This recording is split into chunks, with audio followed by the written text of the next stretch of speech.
question for you. Okay, hit me. Do you identify as a self-taught legend? Do people identify me as that? I'm a little concerned about that Do you these identify days as more a than self-taught ever. legend? And can you play Spain perfectly? Absolutely not. No, absolutely not. Are you aware of this now jazz meme? So you know how around New Year's, Happy New Year, by the way, on the Upsample podcast, there's such a things that people say these days as ins and outs. Yeah. I have to make sure that self-taught is an out, that I stop using that phrase Okay. now, I think. I have to retire that phrase. Are you aware of the video from Smalls? So I finally watched the original video clip. Mm-hmm. I haven't consumed much other discourse or content around it because I find it extremely uninteresting. Yeah, it's kind of tough. There was, in the first day afterwards, there were some pretty good memes, and then it maybe skewed mean to the perpetrator, and then it seems to all be kind of blown over. The guys apologized.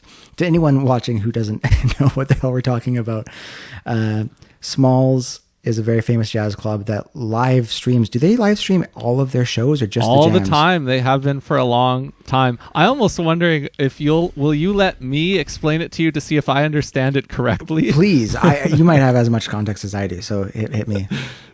Taking a risk here, but yeah, since I haven't consumed much discourse on it, but I think I understand what happened, which is, I think this guy, we're not going to do a whole segment on this, don't worry. We have other stuff to talk about. Suno is looking desperate out here, in my opinion. We've got Bandcamp banning AI, so we're going to talk about that. But what I understand this clip to be is that this guy was on the bandstand for the Smalls Jam like all night. Like, he did not just get up for this tune. Yeah.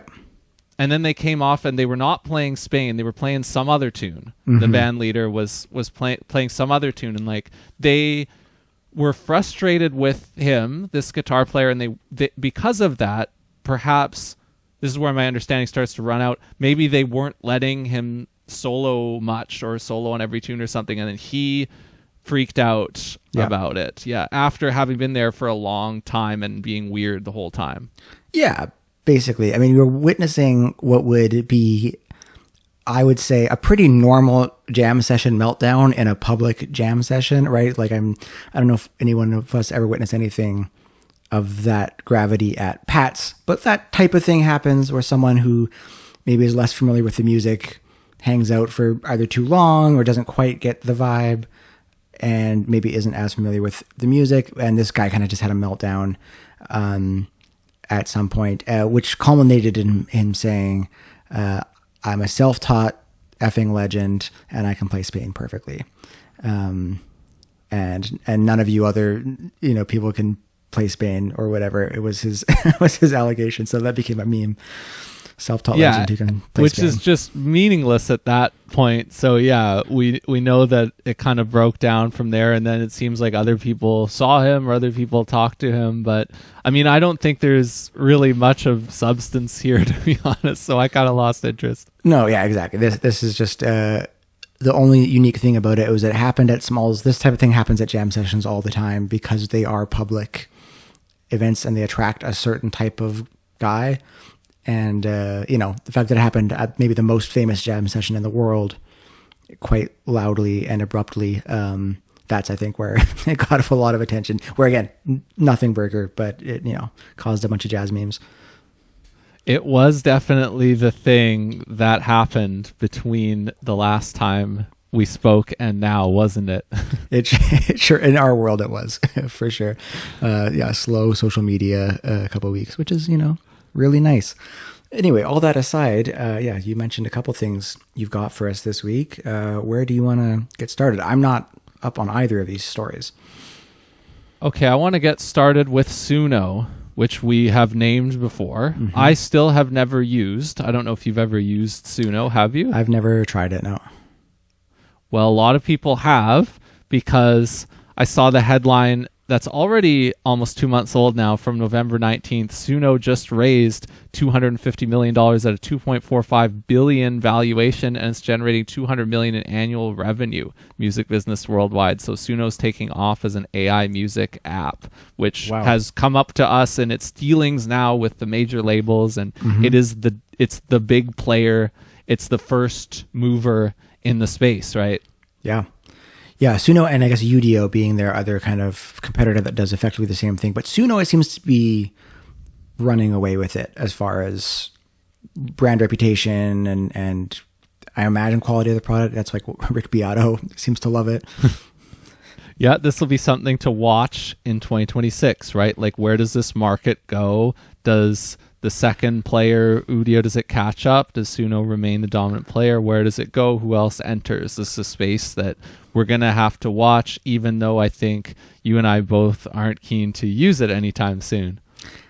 No, and I haven't even really for like research purposes been that interested in it, because I'm sure it does what it says on the tin. I've heard some of the outputs. Yeah, it pretty convincing AI music. I mean, Joe Rogan loves it. I'm just not that interested in making slop. I also haven't used any like the video generation stuff myself, so get your Upsample bingo cards out, everybody. We're less than 8 minutes in and we've already got does what it says on the tin. Check that one off. And Rick Beato mentioned and Joe Rogan mentioned. Yes, that's right. Yeah, so you're getting awfully close. So Suno wants users, wants engagement, wants that sweet growth in tandem with being a now highly valued venture in the space. And what they seem to want to do, that I have noticed recently and that I want to talk to you about today, is that they want to be more of a platform. They want to have a TikTok style experience in their own platform, and they want to juice the engagement of that so that more people are creating Suno songs and being creators within a Suno short form video product to facilitate more engagement with the Suno music. Now, I already see that this is going to be a barn burner of a topic, but let me focus in on where I learned this from. It's a YouTube video on Suno's channel. Okay. On October 11th, 2025, they announced the launch of Hooks, which is this feed scrolling experience that I'm alluding to. Now, in this PR YouTube video, there's two Suno employees, I believe, talking to each other. One of them is a Suno employee who is identified as a head of product for Hooks. She is Alice Ma, and she says in the video, this is the key thing that I saw her mention in the video that I think speaks to why they're doing this. Today, we have a lot of people coming onto the platform to create songs that they then share with other people, but they're not necessarily finding other people to collaborate with, end quote. Now, I know what that suggests to me about what their intentions are and what they're looking for company-wise, revenue-wise, engagement-wise. So what does that suggest to you when you read that? I think they're trying to have a social component to this, right? Like if there's a collaboration element that they're trying to juice engagement by, having, if you're using Suno, you're going to get your friends to sign up. Is that where you see this going? Yes, because you can't just create TikTok and invent it in your own walled garden and expect there to be a lot of activity and a lot of content and a lot of engagement. It's like we're saying, you have to juice that, right? Yeah. And I mean, it should be, alarm bells should be ringing for anyone who's used the internet in the last 10 to 15 years of engagement. As soon as engagement enters the chat, it's not a great thing for the platform. But it does work, right? Optimizing for engagement makes these platforms grow.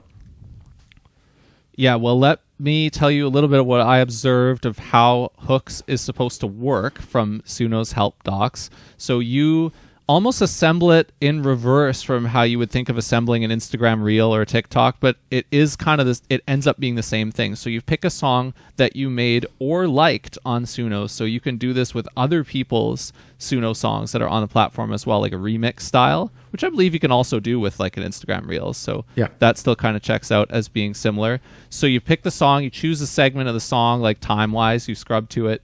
Then you can upload any videos from your own camera roll to sync to that Suno song, and then you post the video that is synced to the song. Once you've posted it, it goes out into the feed and it can get algorithmically recommended to people. And then when you watch these videos with one tap, you can get to the original song, you can listen to it, and you can like that song, and you can remix it into your own videos as well. So they're trying to lower the friction on engaging with other people's as much as possible. And, you know, in their beautiful words, they're going to say it's like a music first or music focused social experience more than like TikTok is. Slop first. But aren't they just replicating? Isn't that exact functionality in Instagram Reels and TikTok? Though, like, that sounds are kind of one of the primary things, and if you spend a long enough time on one of these feeds, you're going to notice it's the same like 12 sounds that are being used, and people are just remixing, like just adding videos to that. But with Suno's key limitation is that the songs have to be slops, so you don't get to, you know, add the whatever, like Olafur Arnald's. There's an Olafur Arnold song now that's like on every Instagram reel, or like actual good music sometimes gets discovered there. The Joe, I don't know what the song's called, the song about Chicago song. There's, you know, people discover music, but now Suno's just saying we're making this worse because now you can only add Suno slop to your to your reels, which you can also do on the other platforms, right? Like if you want to add We Are Charlie Kirk, which is an AI slop song, to your reel, you can do that. The songs are available to you.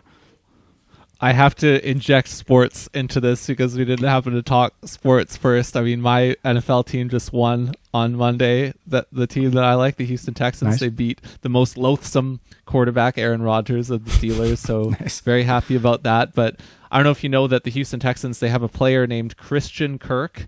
Okay. Who was their best receiver in that game. Right. But there is a clip of Stephen A. Smith accidentally calling him Charlie Kirk on the air. Oh, no. Oh man. Well, happy that your team's doing well. Doing well all season, right?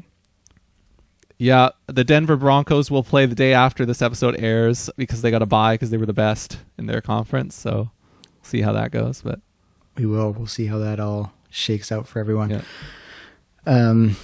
Okay, so this Suno, they've just duplicated TikTok but removed like non-slop music, and they're hoping this takes off. Is this in production already? Like this is out? Again, I haven't used the platform, but yeah, this announcement video was cut in October. Okay.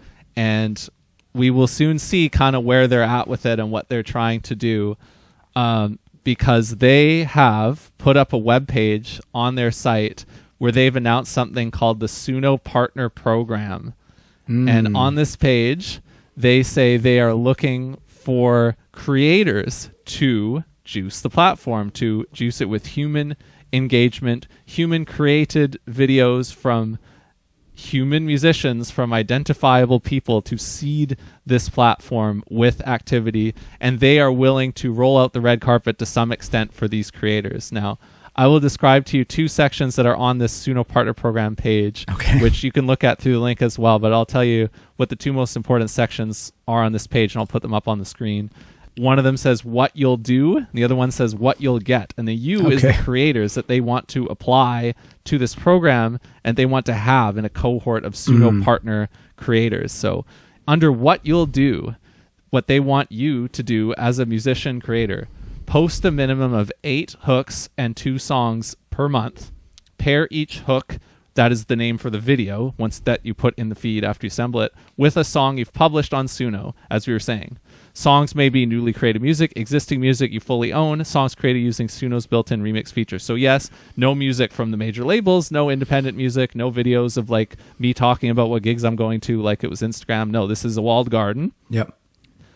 Create videos that clearly connect the music to you as an artist, including performances, behind the scenes or creative process content, high quality visualizers, lyric videos, or artistic interpretations of your music. Videos do not need to be exclusive to Suno. So they are syncing the Suno exclusive songs, music content, with whatever videos you want. And in the YouTube video, they have B-rolls of like people, playing keyboards and samplers and synthesizers and stuff kind of to their own songs, like kind of like creator style or producer style content, as examples. But in theory, it could be anything. But they want you to post, multiple videos per week doing your thing as a Suno partner creator. And they're trying to recruit creators to do this so that they can juice the platform with activity.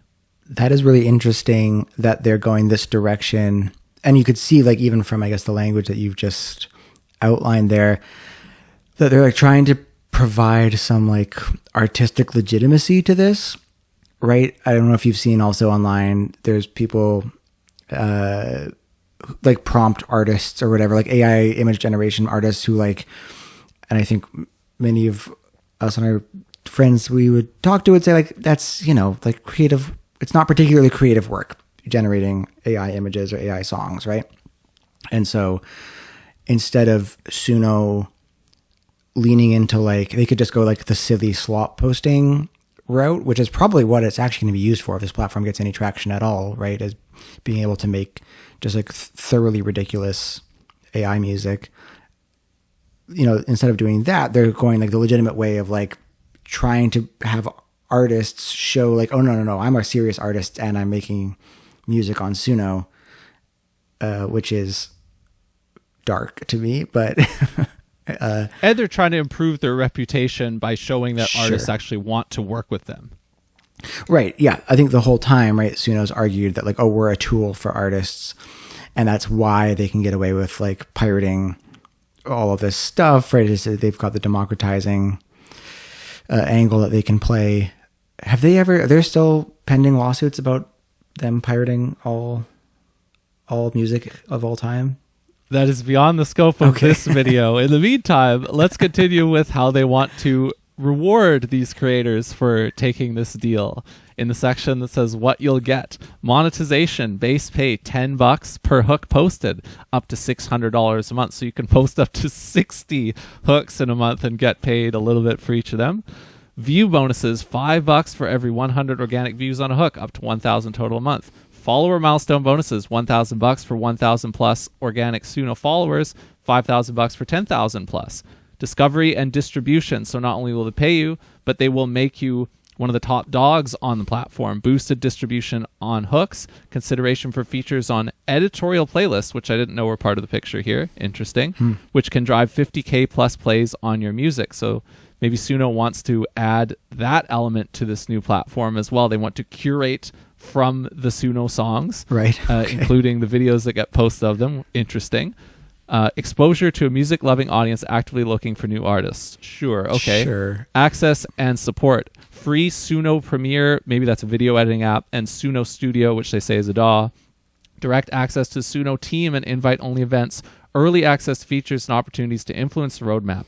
Ownership. You are considered the owner of any music you make with Suno tools as part of the partner program. You retain ownership of any original content you upload to Suno, so that being your videos, which they don't care about trying to own. Obviously, they own or they facilitate the creation of the music because this is all, Suno music. I actually don't know. Maybe there's a reason why they're not addressing who owns that in here. That seems a little unclear to me. It'd be something to look into, I guess. But they're going to pay you, $10 a video, and I don't know how long it's going to take somebody to get 100 views, but they're also going to pay you a little bit of money for every 100 views you get. So that's the deal. You're going to churn out multiple of these hooks per week, and you're going to get paid for them. Oh, well, I spy a career pivot for us. I was going to say, this is like more money than I get at rhythm changes. If you consider the currency too, it's like, what am I doing? Yeah, exactly. I guess, if you're like a content creator and you have, zero ethics, or you really have no problem with using Suno, I could see people doing this, I guess. But it seems like a bit of a desperate move on Suno's part, right? Like if they were having an easy time with like organic traffic to the app, they wouldn't need to do that. No kidding. Yeah, and I think you can't just call them out for this because, obviously people get monetized on every major social app, but those companies are so big that it defies comparison to Suno, right? Like in terms of a startup company, which we did just say was valued at over 2 billion market cap, to do this, it does speak to their ambition, because it's not like they're doing it when they're already Twitter's size or Facebook or Instagram size, certainly under Meta. Like this is a play to be like them, or to at least offer creators the experience that they have come to expect from the bigger places like those. Right. Yeah. And trying to draw, creators onto a platform that's like smaller and more limited. Like I said, you could only use Suno's music and not the whole music library afforded to you on TikTok or Instagram Reels. Did any of this reporting on the valuation include, I guess there's no actual financials available yet because they're still kind of startup and private. I'm curious because all these AI companies are often operating at a loss despite high revenue, like how Suno's doing on that front, right? I cannot imagine this is a cheap product to run in terms of AI tokens.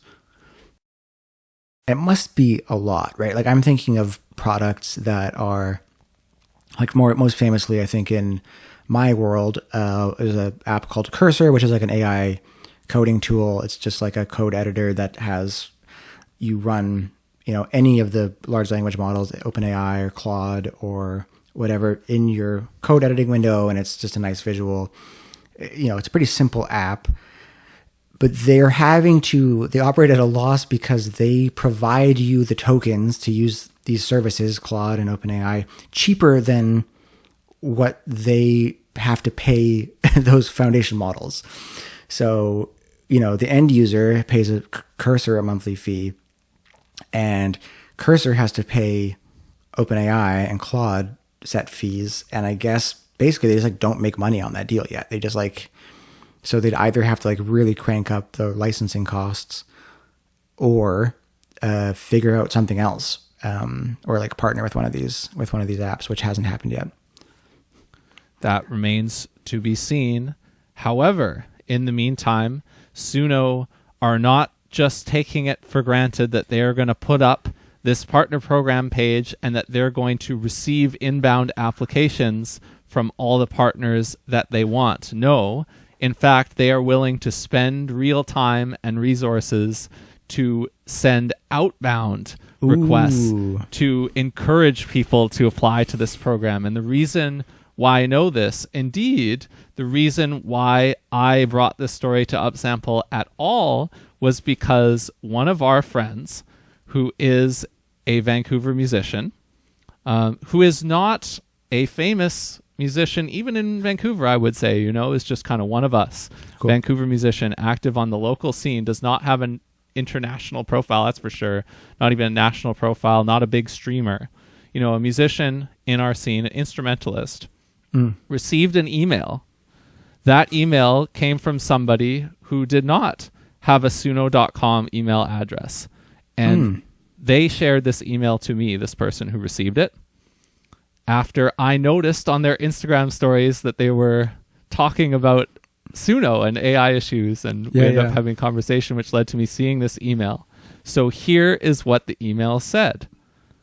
I came across your music and wanted to reach out. We're inviting a small group of emerging musicians to grow natively on Suno. We just launched Hooks, a short-form music discovery feed built around artists performing, creating, and visually interpreting their own music.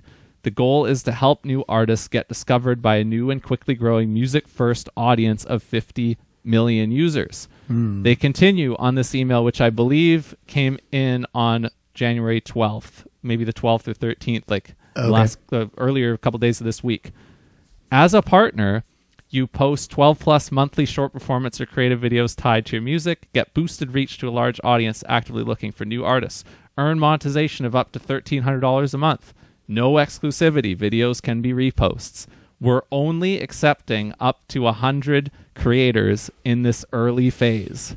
And that is the end of the message. Now, that is a new piece of information about the 100 creators. That might just be a sales tactic. That might not be real. Might just be like act now, Yeah. an encouragement, a call to action. But those numbers are slightly different than what they have on the website. But by and large, it's the same offer, right? That is really interesting, the active outbound. I mean, it makes sense, right? Like, Suno's fighting an uphill battle here with reputation among artists.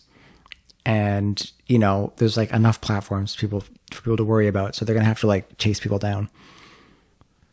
Yes. Now, when I saw this message, I got to be honest, the first thing I thought was that it was just a scam because this did not come from a Suno email employee or anything. That was kind of the first thing I noticed. My friend, they maybe mentioned that they hadn't noticed that yet, but that was something that I looked at, right? Right. So I'm like, hey, is this even real? So I emailed partners@suno.com on Tuesday this week, on the 13th. Okay.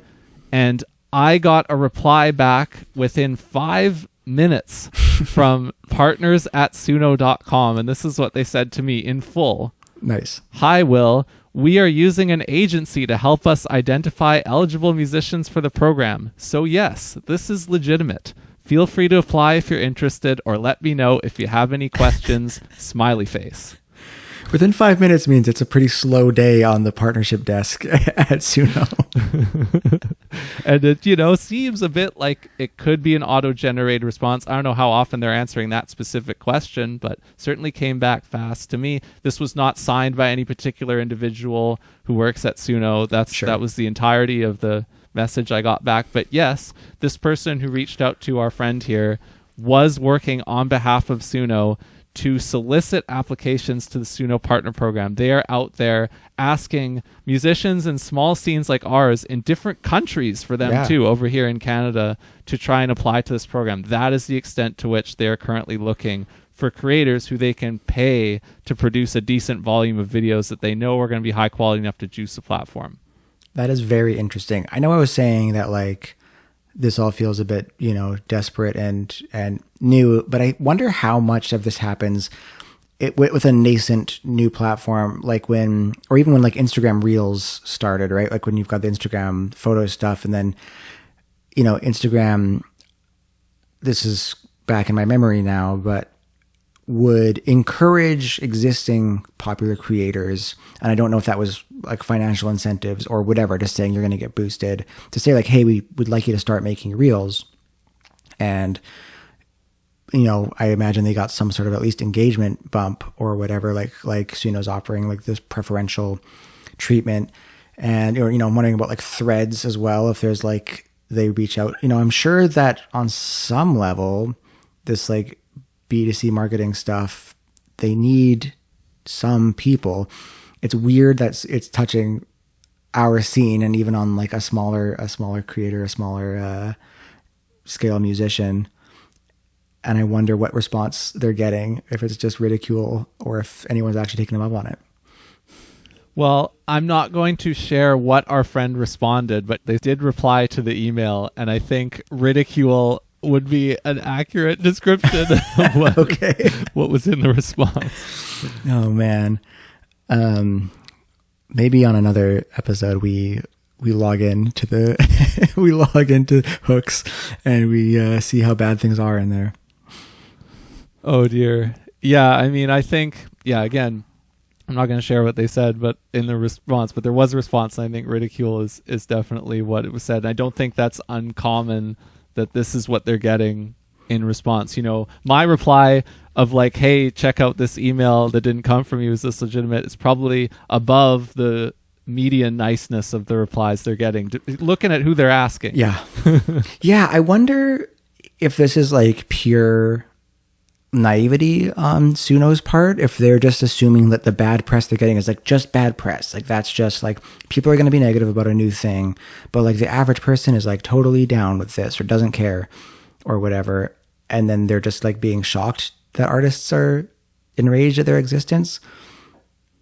Okay, I think this is a really important question that crosses over into other AI stories that you've landed on. I think it's a really interesting place to take this, because the other thing that could be happening is that they know that this is an uphill battle and they know how tough it is, and yet they are committed to their cause regardless, and so they have to tough it out and they have to go knock on these doors and get hostile responses, and they know it's going to be that way. Whereas in the naive version, they don't expect that reaction at all because they're too much in the AI bro bubble, right? Which one do I think is happening? I think much more of the cases are in the knowing side than on the, I'm sure there's people who really are fully AI pilled and will get the naive reaction, but I think those would be fewer. I think most of them know at this point, they have to know that if they're reaching out to people like us, that they know what kind of reaction they're going to get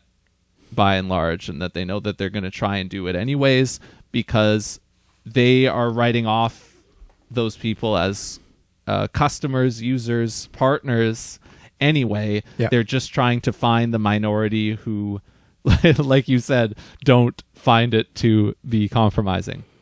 That's really interesting. I mean, it's no different, I guess, than any sort of like sales job. I hear the salespeople at the company I work for talk about how brutal cold calling is, right? You're getting like 98% no's often, right? People don't want to talk to salespeople. And so really what you're looking for is that like 5-10% of people who are going to pick up the phone and go like, it's a maybe, or you can talk to someone else, or I'll think about it. And like, you know, some small percentage of those become actual partnerships or deals. So, man, well, if you get one of these emails, keep fighting the good fight and tell them to go shove it.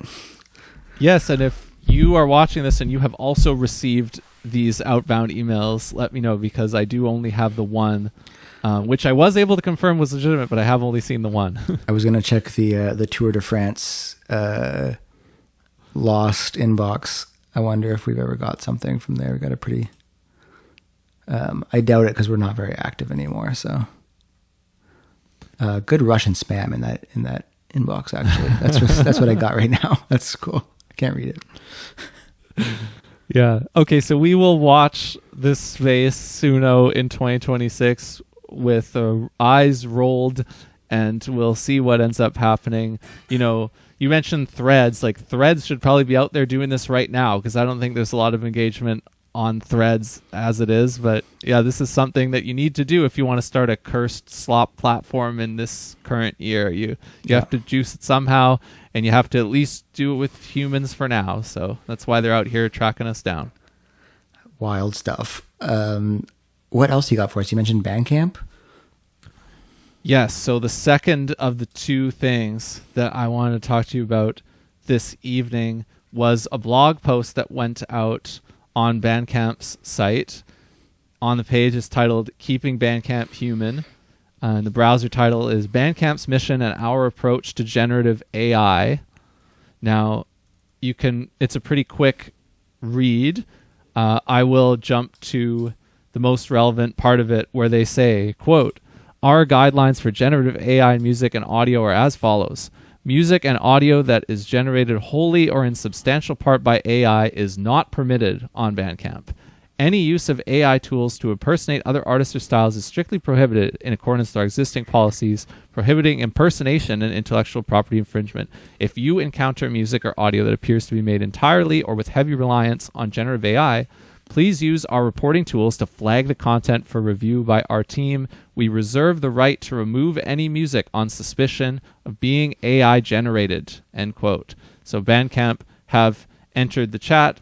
What do you think of this announcement that came this week from Bandcamp? Good for Bandcamp. And it's an interesting contrast to, obviously Spotify has been weirdly friendly to AI stuff, where you would think that's like counter or at least corrosive to the experience of the platform. So I think we're about to see, we talked about the Divine, the AI free Vine clone by Jack Dorsey, a little while ago. And so I think we're about to see platforms fall on either side of this, with some of them making a bet, Spotify making a bet that AI, like allowing AI, will be fine or net positive for them, when I think it will really not be. I think most people hate this stuff, And if given the choice of a platform that's saying like, I don't want to see this here, and a platform that's saying it's welcome, they're going to choose the one where they can, avoid AI slop most of the time. I think in Bandcamp's case, they're not losing any cost. Like the Bandcamp users are not on the AI side, right? We were talking about like DIY artists and people who are maybe a little more, maybe I'm wrong about that, but I think, the average Bandcamp stan is not like an AI bro. Yeah, I mean, I was going to say that for sure they are going to have to ban some real people who have been using tools, to create what those people would probably identify as being their own original music. And, that is, you can evaluate what you think about that claim. But, if they actually can have this get enforced through people reporting content or detecting it in some way, but honestly probably just through like takedown requests or the equivalent of it, because they're encouraging people to report it. Some real people are going to get banned from Bandcamp because they're making music in a certain way, which is interesting. There is the kind of real question of how many people that is. So, you can weigh that against the PR win that you're going to have by landing on this side for the other 90+% of people. But yeah, I think some people are probably using Suno or whatever to assist in creating albums that they upload to Bandcamp and try and sell to their real fans. And those people are probably going to be really unhappy. But I doubt that's, as I'm sure you would feel the same way, I doubt that is going to weigh heavier than the celebration that Bandcamp's going to continue to get from the same kind of community that they've been kind of seeking to be celebrated in ever since they started Bandcamp Fridays and so on. Yeah, I imagine Bandcamp is feeling some amount of pressure, right, with the amount of Bandcamp competitors now. They're trying to beat the not woke enough allegations, right? Like if Subvert and all these other platforms that we talked about on that episode we did about listing all the competitors basically are like, yeah, Bandcamp might be morally bankrupt here, right? Their owners, we don't even know what they want with the platform. Who knows what the rules are going to be? They're like, Bandcamp clearly has a bit of a fire under them and recognizes it's important for them to like take a stand on some of these things in order to keep things, even the listening club that we talked about is an effort to kind of position themselves in opposition to like streaming, AI, this, dead internet stuff that we're all in the midst of seeing. Yeah, I think this is to the credit of Bandcamp's current owner. I don't think Epic would have done this. Nope. But I think Bandcamp's current owner is a music licensing library. Yeah. I think they would want to do this because they are still interested in the traditional copyright system, and making this move helps them keep their feet firmly planted in that system. And so it does make sense that this comes from Songtrade, the current owners of Bandcamp, and that they would be aligned with a lot of the people who have been criticizing Bandcamp since its multiple sales at this point. And they have gotten a lot of good press for this just in the last day or two since the announcement, for sure. Yeah, I think, didn't Deezer also recently say, no, it's not an AI, like they won't allow AI? Or at least they're labeling it now, where I think Spotify refused to. I'm not sure if Deezer's started to ban it, but I believe it's all labeled, which is, again, something that people want, even if you think that you can put silly slop songs on, like it's not hurting anyone exactly. That's arguable, but you should be at least labeled as AI, right? So your poor grandma's not. And that's such a harder task because that's through the distributors, whereas with Bandcamp there is no distributors, so they can have it be monitored at the platform level and have people report it, and it just goes to them. They don't have to worry about the distributor layer of it too. Yep. Deezer, I'm not in the loop on what they were doing, but whatever they're doing is going to be limited by what the distributors are able to do. And so any kind of labeling and that side of it for all streaming releases, it'll have to be done at the distribution level, or else it won't work, because the distributors are the ones who collect the data for all the songs, and they're the ones that the streamers make accountable for the data. If your song gets taken down from Spotify or Apple Music or whatever, they will always tell you it's the distributor's fault. Yep. And they will kind of be correct, or at least they'll say like, nobody can fix this but your distributor. And so they would, even if Deezer is, despite Deezer's best efforts, that's probably still going to be the case for whatever they would say about whether or not music is identified as having been assisted with AI. Yeah, I'm sure Deezer and some of these platforms are using, you can also use AI tools to determine if something is likely AI generated, right? There's like not literal watermarks, or maybe some of these tools do have actual audio watermarks in the file system. But there are hallmarks that we can hear as humans of like, that sounds AI generated. There's a certain kind of quality to vocals, there's an instrumental quality that sound a bit kind of uncanny valley. I just pulled up the Deezer support article, and so they do tag supposed or what is believed to be AI content, and they also will never, they say, recommend you. So it'll never go in the recommendation algorithm if something is believed to be AI. So it says AI content is already excluded from your recommendations. And AI content will only be presented to you within albums. So like, you click on an album that's been recommended, and they might, if one or two of the tracks are AI, like they don't have a way of not showing you that album. But you won't, like you would on Spotify, on your release radar or whatever, or on shuffle, like you're going to encounter plenty of AI slop now, and these are saying that doesn't happen. It's a technical challenge. I'm sure it's imperfect. Interesting. Yeah, I wonder, that sounds like a not easy feat. And, if it actually works, it is going to cut out that music from most of what gets listened to, because especially if they don't put it on editorial playlists, if it doesn't surface in any of those areas, that's the vast majority of on-platform discovery. So it seems like a good solution. Yeah, I know what you're saying about why Spotify would refuse to do that, especially since they seem very keen to put AI music into editorial playlists. There's the whole PFC angle, but this is the most anti-PFC thing you can say if you're Deezer, which I'm sure is why they're doing it. Yeah, exactly. Just setting yourselves up in opposition. So, I mean, it's kind of exciting to see that there are some of these, platforms, and hopefully we see more beginning to take this stance.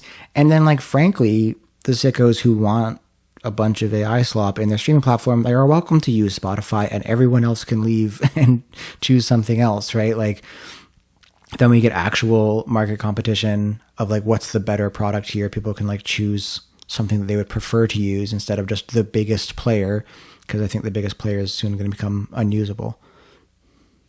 The biggest player, the way that people talk about it, it could be on the road to becoming the Truth Social of music streaming platforms. Yeah. Wow. Yeah, I think, that's, who knows. I wonder how Spotify employees would feel about that comparison. I wonder, the new co-CEOs as well. It's an interesting development from Bandcamp, though. I would say that is unexpected. I would say hard to enforce. I would say there's going to be false positives. That's a thing. You could kind of harass an artist by doing this. So this is a little bit fraught. But again, the PR wins are with Bandcamp once again. Yep. Higher than they have been since they busted their union and such. So the state of Bandcamp in 2026, so many of my clients still rely on it. It is an established player now. It has the same kind of limitations always had. Looks like they're going to keep doing Bandcamp Fridays every once in a while too. So as we watch Suno, so we watch Bandcamp, and we see where it goes. And again, like we see if Subvert wants to jump in on this line of discourse and say that they're doing something similar, or maybe point to somewhere where they've already talked about this as that platform gets closer to its launch. Speaking of Bandcamp competitors, like you were. Absolutely. Some encouraging news and some very not encouraging news on the Suno front, but what are you going to say? I'm an accelerationist with the AI slop stuff. Just let it all reach saturation. Everyone will get sick of it and move on to something else. I would say might as well just let it happen. And so you want meta vibes, the infinite slot machine, Sam Altman coming out of the toilet. You want all of that. I don't want it, but let's let it, whatever. If it's happening, then let it as fast as possible and as much as possible so that whoever's currently into it gets sick of it. I want the slop consumers to be like the kid who's caught smoking and forced to smoke a pack of cigarettes at once and then never wants to touch it again. I think that's where society can get with AI slop, is there's no substance. It's not going to make you feel good on net. So, let them have it. It's a great sentiment for January. That's very worthy of a resolution as we kick off a new year. Yeah. Slop maxing. If you're losing someone to slop, you can just encourage them to go for it until they are sick. Maybe that's what I'll do if I actually go and download Suno and see what's going on. Report back in a couple of weeks. We'll see how unwell you are. We'll pair the Subvert launch when it's accessible to you with like a Suno, browsing as well. Like we'll do those in the same. Yeah, we'll have I'll have maxed my Subvert spending, and you'll have spent weeks on Suno hooks, and we'll see who's faring better. We'll see if I hit my $600 a month. I got to make 60 hooks to do that. Speaking of New Year's resolutions, do you have a recommendation for the folks at home? Yes. So my recommendation is Julian Lage. So Julian Lage has an album coming out next week. It's January 23rd. It's a full album drop, Scenes from Above on Blue Note Records. His band on this new album is John Medeski on organ of Medeski, Martin and Wood fame. Jorge Roeder on bass, who is his longtime bass player, including with a lot of the trio stuff, those albums that he's done. And Kenny Wollesen on drums, who has played a long time with Bill Frisell, with many other people. So he's got a quartet. He's got 3 singles out. They all have videos on YouTube in that kind of dimly lit style of live session video that he's known to do now. Opal, Talking Drum, and Nightshade. My favorite one of those is probably Nightshade. It's kind of the longest, kind of stretched out, most slow building one. The other 2 tunes, one of them I could maybe take or leave. The other one is kind of cool and does sound like, Schofield and Medeski, Martin and Wood and that kind of thing. So Julian Lage, an artist who is kicking off 2026 with a new album. And at this time, I'm going to start my Upsample recommendations with him. Nice. I am excited to check that out. I love his playing. I'll check out the singles and the videos as well. My recommendation, one of my kind of January music activities is to look at year-end lists and check out a bunch of stuff that either I have heard of and hadn't checked out yet, or is just appearing on a lot of lists. I think this one is in the former category that I had not really heard of until I saw it on a bunch of lists. It's an album by a newer artist called Dove Ellis, and the album's titled Blizzard. Dove Ellis, I believe, is an Irish singer-songwriter, and it's just a really nice album. It's great singer-songwriting, kind of some indie rock elements, good band playing, nice parts, nice melodies, great singing, kind of very much up my alley. So I've just been playing that on my commutes to work lately. Nice. There we go. We're back into the swing of things. We will return soon and see where everything else has landed. It's funny how we start off by saying that it's kind of been a slow time on our favorite issues and things to talk about, and yet it's been a fast, busy, and terrifying time for a lot of the things we don't like to talk about. And so that's been tough to have to deal with the onslaught of everything that's going on. I interviewed an American artist at Rhythm Changes for my next Free Weekly, and we even talked a little bit about that because it's unavoidable. But, I can tell already at 16 days into the year that I am going to appreciate having this outlet with you all year to talk about these things as I did last year. So I'm looking forward to year 2 of Upsample loading here. Absolutely. Yeah. Happy New Year, and excited to get back into it. Right on. Talk to you soon.